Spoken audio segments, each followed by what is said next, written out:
Wow. That's interesting. What is that? Looks like one of those like those candle holders from. But then it's actually it's a hose. It's a hose system, right? Yeah, it's a hose system, right? Yeah, it looks just like those candles. It actually looks like guns, right? Being shot from like those candle holder, that candle, right? Like a candle holder turned into guns, you know? Interesting. Look how they got there. I don't, I can't tell you how I did this, man. I did this in the dark, mostly in the dark, man. It was the lighting was, I didn't have enough flashlight, and it wasn't. I mean, it wasn't. I had light up here, but it wasn't like as bright as it is now. And I'm like, damn, man, I should have did it in the daytime, man. This is when it came out at night. Imagine when it came out in the daytime.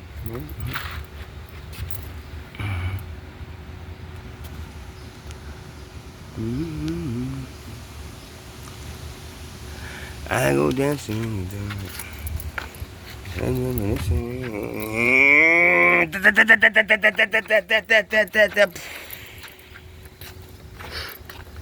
dark. You think by now y'all would stop killing each other?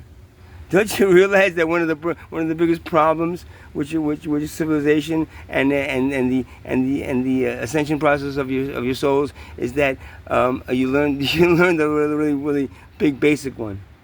You know? Stop killing yourselves. It's stunting your growth because you keep on coming back in as somebody who gets shot or somebody who does the shooting. Somebody gets shot because you never realize that whole thing is wrong and any side you're on.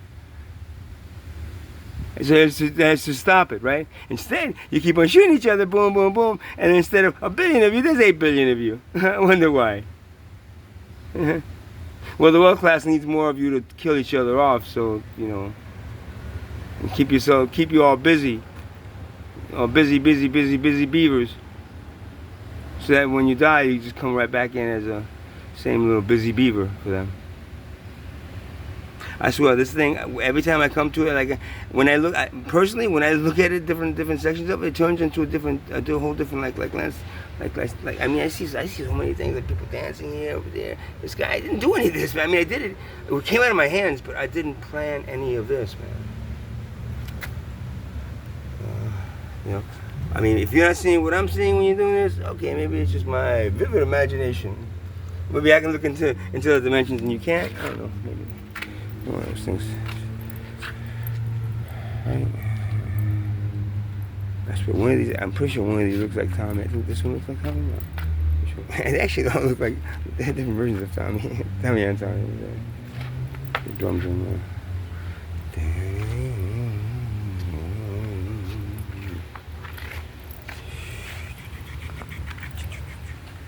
I know you're saying it's sloppy, looks like kids' cartoons there. Yeah, but as you step back and step back even more, and step back even more, step back even more, step back even more, step back even more, and you start seeing, oh, even more. Look at that. Even more, you start seeing the whole thing, right? You start seeing the fire, right? The fire that's within, right? You start seeing everything it represents, and the turmoil and the distress and the constant basically running around, running yourselves ragged, man. Stressing yourselves out for no reason, man. You see it, you see it. It's there. It's there. This one was like it was like everything that I was feeling from every person that was ever been homeless and poor. And no matter if it were her or not, like I said, I always revert back to that little girl. Because that one's the one that comes in. It came up all the way from Florida. That little girl during the Iraq War that was in a hole with her arms and legs blown off, with her entire family dead around her in this hole, and they found her there, and she was alive. She stayed alive. I don't know. I don't know if I was the girl. I don't know if I was. I don't know if I was. I don't think I was, because I don't remember. But then again, I couldn't, because I was like, I mean, Yeah, you know what I mean, man. Damn, that was one of those things that you really, really felt. I really, really felt what it is to be in a hole with your arms and legs blown off, with all your family dead. I think she was like 10 or 11. She made me feel really clearly what it feels like. This is why I fought. This is why I protested against the Iraq War. Abortion, all these. But protesting, is just meaningless at this point. Just stop doing, man. The best form of protest is not doing. The best form of protest is not participating. The best form of protest is walking away from it. If you go in there and try to change it, you can never change hell into heaven. I repeat again, you can never change hell into heaven. You step out of hell, create a heaven, and watch hell crumble without any slaves. Because then, no matter what, the wealth class and the middle class can't do what all you are doing. They can make you believe it that without them, you won't survive. But I guarantee you'll survive a lot better without them. Right? You'll survive a lot better without them. So do yourself a favor. Do it faster, sooner than later. Because the sooner you do it, the more chance you have to what? To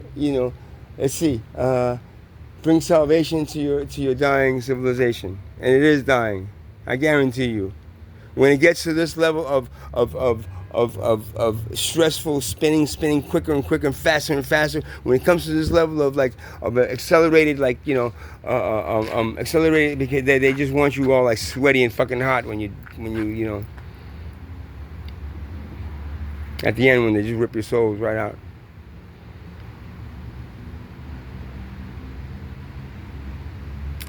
So it's scary. I mean, I'm not, I don't want to sound horror filmish, but but on the good note, these are I put these together actually as the chakras, right? So you have I made the root chakra red, so really big there, right? So that's just really grounding, right.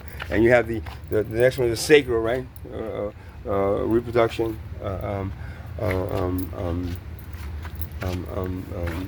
birth, incarnation.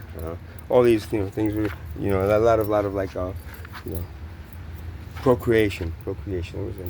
And solar plexus, this is like power, the seat of power, solar plexus. Power, in your inner power, inner strength. There's also fear, anxiety, resentment, all these negative things get trapped in that. So that's the one that everybody blocks, because as soon as they're trapped, as soon as that's blocked, you start feeling that feeling, that feeling, that hole in the pit of your stomach, that's that sinking